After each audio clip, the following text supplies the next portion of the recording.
Donald Trump had been on a media blitz all week. He was running his rallies with a fiery energy that reminded many of his first campaign, his words sharper, his gestures more animated. Cable news networks were covering him relentlessly, and once again, he was dominating the headlines. But then came the surprise. Barack Obama, who had largely stayed quiet in recent months, announced that he would be sitting down for a rare live town hall interview. The event was set to be broadcast across multiple major networks, and the buzz around it was massive. People wondered, what would the former president say? The night of the broadcast, the stage was lit with sleek blue lights, the audience filled with everyday Americans, and Obama walked out with his usual calm, collected demeanor. He greeted the crowd with his signature smile, and the applause seemed to stretch on forever. Even the moderators had to wait for the crowd to settle before asking the first question. At first, the topics were the usual: healthcare, education, international relations. Obama answered thoughtfully, weaving stories and policy together as he always had, his cadence smooth, his pauses deliberate. But then, one audience member stood up, microphone in hand, and asked the question everyone didn't expect to hear so directly. "Mr. President, do you think Donald Trump is a threat to American democracy?" The audience went dead silent. The moderators glanced at one another, unsure if Obama would sidestep or offer his usual diplomatic phrasing. Instead, Obama leaned slightly forward, looked directly into the camera, and said, "Well, let me just put it this way, there are things about Donald Trump's time in office that the American people deserve to know. And it's not about left versus right, it's about truth versus deception." The crowd murmured, leaning in. Obama continued, "For years, people have asked why so many decisions were made behind closed doors during his administration, decisions that affected millions of Americans. Tonight, I think it's time we start talking about what really happened. Because democracy can't survive without transparency." Gasps echoed across the studio. Social media lit up instantly. On Twitter, hashtags like #ObamaSpeaksOut and #TrumpExposed began trending within minutes. Obama didn't stop. He began recounting stories, specific ones, that had never been aired publicly. He spoke of closed-door meetings where Trump reportedly dismissed national security briefings, calling them a waste of time. He detailed instances where foreign leaders privately complained about Trump's erratic behavior, warning that it endangered global stability.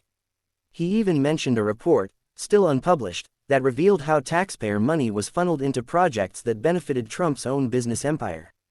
The audience gasped again. Phones were out, fingers typing furiously. Cable news anchors were scrambling in real time, trying to confirm the claims. And Obama, calm as ever, added, "I'm not here to tell people how to vote.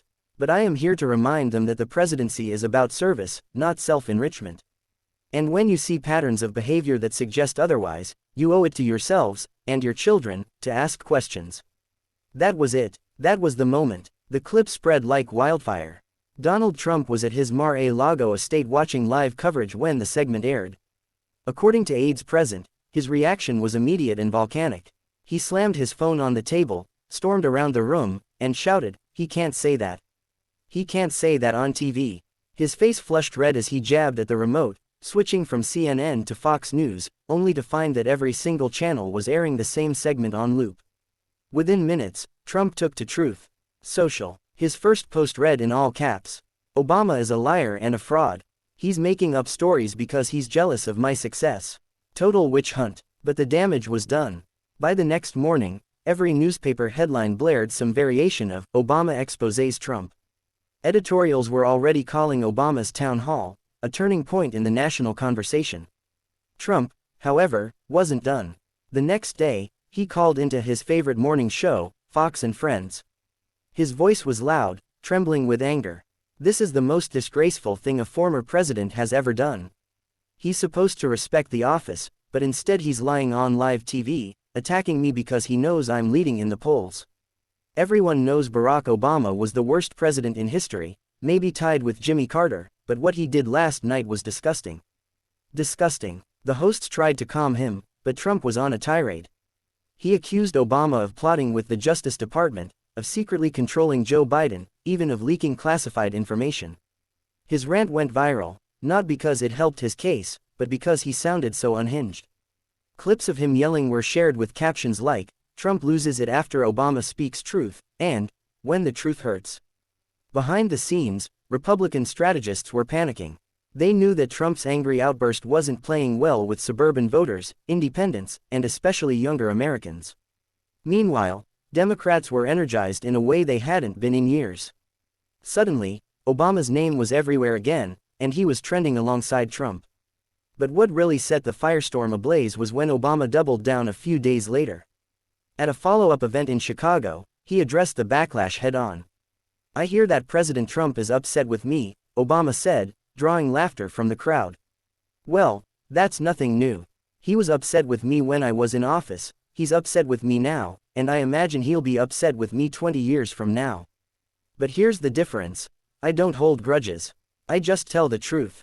The audience erupted. Trump, on the other hand, was spiraling. He began issuing late-night rants online, attacking not just Obama, but Michelle Obama, their daughters, and even former members of his own administration who had praised Obama's leadership. The more he ranted, the worse it looked. Polls began to shift slightly, nothing massive, but enough to cause concern in Republican circles. Reporters pressed Trump for specifics, asking him to directly address the claims Obama had made about taxpayer money and foreign leaders. But every time, Trump dodged. "Fake news," he barked. "Total fake news, made up by the Democrats because they're scared of me." But Obama's revelations weren't just talk. Investigative journalists, inspired by the town hall, began digging into old documents, whistleblowers stepped forward, and suddenly, a wave of new reports began surfacing. One story detailed how millions of dollars in security expenses had been billed to taxpayers during Trump's frequent golf trips, far surpassing the travel budgets of any modern president. Another uncovered correspondence between Trump officials and foreign business partners, raising new questions about conflicts of interest. Every new report added fuel to the fire Obama had started. And each time, Trump's reaction was the same: furious denials, explosive outbursts, and all-caps social media rants. It reached a breaking point during one of Trump's rallies. He was in Ohio, standing before a massive crowd, the American flags waving behind him. But instead of sticking to his usual script, he spent nearly the entire rally ranting about Obama. "Barack Hussein Obama, he's a disgrace.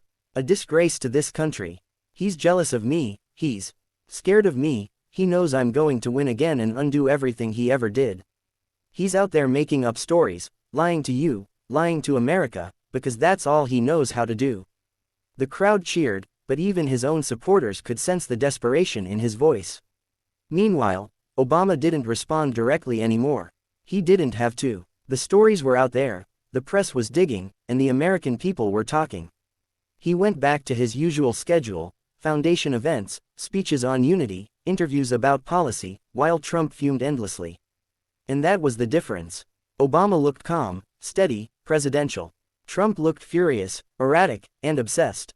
In the end, whether people loved or hated Obama, they couldn't deny one thing: his words had struck a nerve so deep in Trump that the reaction told its own story.